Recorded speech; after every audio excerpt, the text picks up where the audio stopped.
Friends, William, ladies and gentlemen,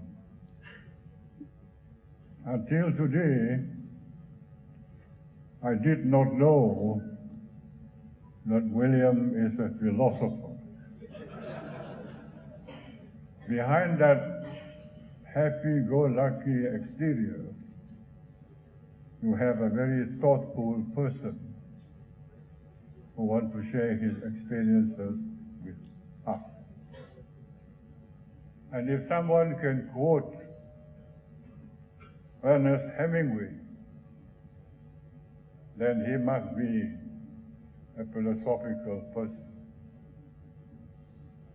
Hemingway is also reputed to have said, "The world breaks everybody, so that many are strong in the broken places."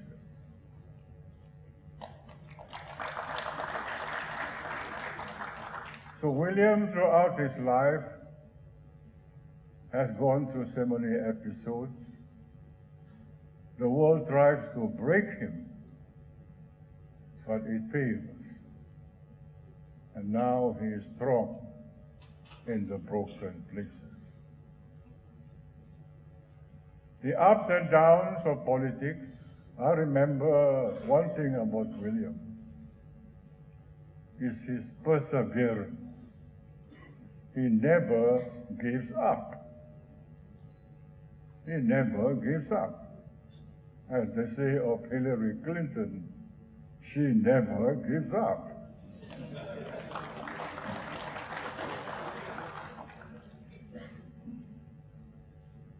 The late James Wong, may God bless his soul, can testify to that all those many years ago.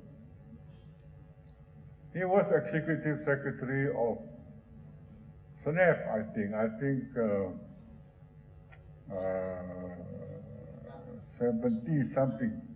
1970-something. And he disagrees with the choice of candidates and so on. He contested against Barisan Nasional. Predictably, he lost. Again, second time, predictably, he lost. Again, the third time, predictably, he lost. Only the fourth time did he win. And then he cannot believe that he won, because he has lost so many times. So there we are, a character of a man who never gives up in what he does. I think somebody prepared this stupid speech for me. I think I'll use some of it, I think.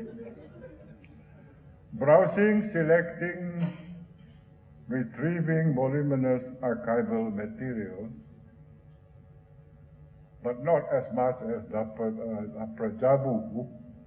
I think I'm sure William has done some note-taking and all that, but unlike Jabu, he doesn't bring a photographer everywhere with him.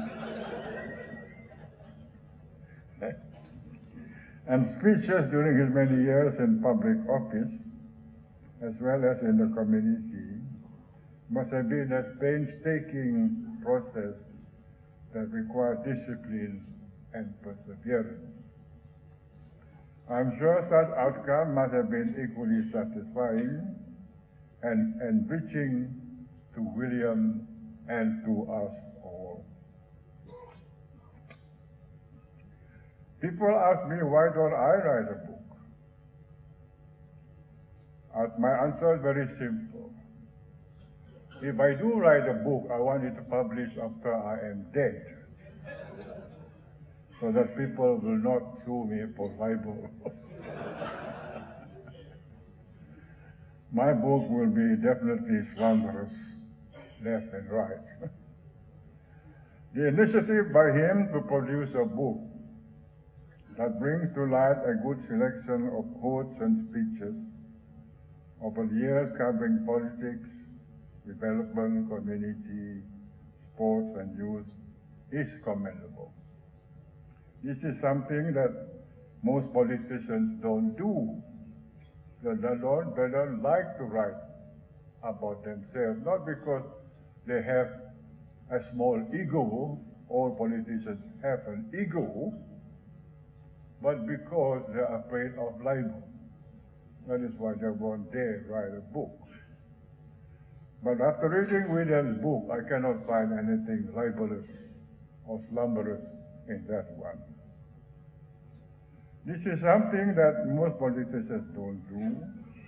I wish many will spare some time to do something, reflecting and writing on some of their experiences which they can share with others.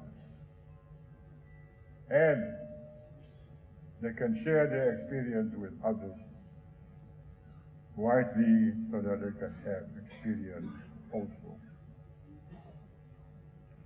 William takes us on a journey that reflects his hopes, aspirations, and perseverance, and his commitment to the path of moderation.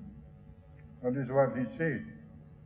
He is dedicated to the path of moderation.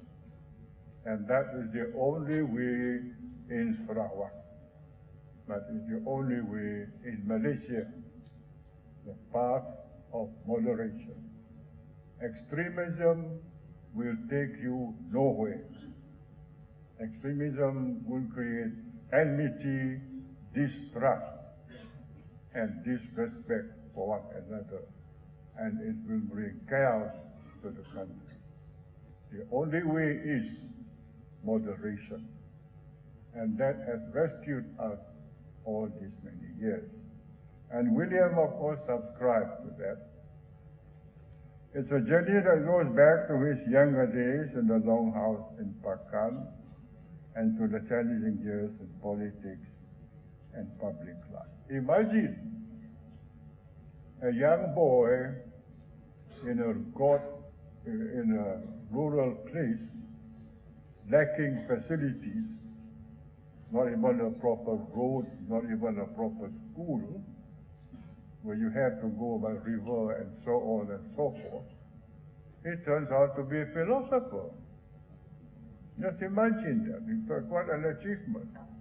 Not the same class as Bertrand Russell or Plato or Aristotle, but at least a very thoughtful person. According to renowned writer, this is where he quotes Hemingway, in order to write about life, you first must live it. Betul juga. If you don't live, how can you write about life? You just imagine one. This is true for everyone, irrespective of the situation in life. William has made a good attempt at realizing and scaffolding some of the eventful and memorable anecdotes in his book. His personal experience speaks through. There's just no substitute for first-hand experience. I have known William, of course, for many years, as both politician and on the golf course. He's known to have many friends for his patience and calmness. He's known for his many friends for his patience and calmness. I must disagree with that, especially the part patience and calmness. I don't think, my personal opinion is, William is not noted for his patience or calmness, especially on a golf course. Many friends, I agree, of course. Vendettas and grudges are not in the vocabulary, and he's not the kind of man who gives up easily. See, I told you about persistence. He's not the kind of man who gives up easily. These are positive qualities which stood him well in good and bad times, especially in politics, and won him a lot of praise. I must say that right now William is going through a bad patch in his political life. But I am sure he will recover in due time, knowing William.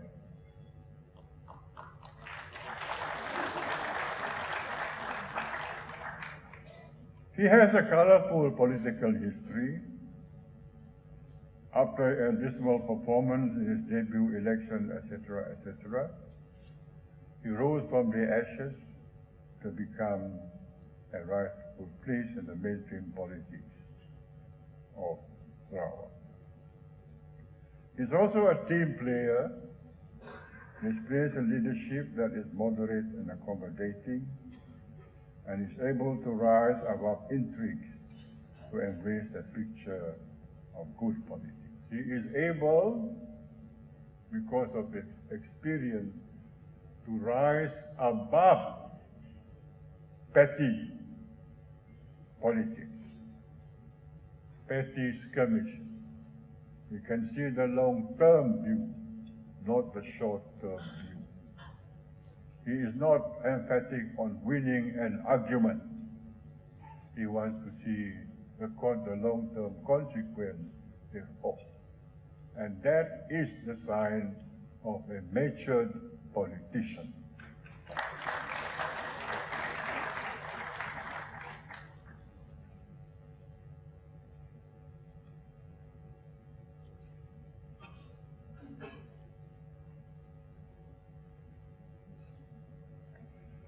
There are many more years ahead of William, still young and full of energy and vibes. And he quote, "There are still many more families to traverse, many more miles to traverse, many more hills to climb, more rugged terrain and meandering courses to navigate, and above all, a bigger responsibility to shoulder to help the state leadership transform rural areas into a productive and progressive economic sphere. The journey continues." You know, those lines remind me of myself when I was in the political wilderness some years ago. I quoted Robert Frost. "The woods are lovely, dark, and deep.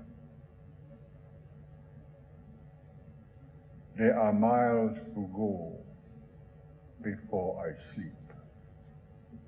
The woods are dark and deep, but I have promises to keep and miles to go before I sleep. Exactly what William meant. He said there are still miles to go before he sleeps. So I hope he doesn't sleep too early. I hope I don't sleep too early either. Because we still have promises to keep and miles to go before we sleep.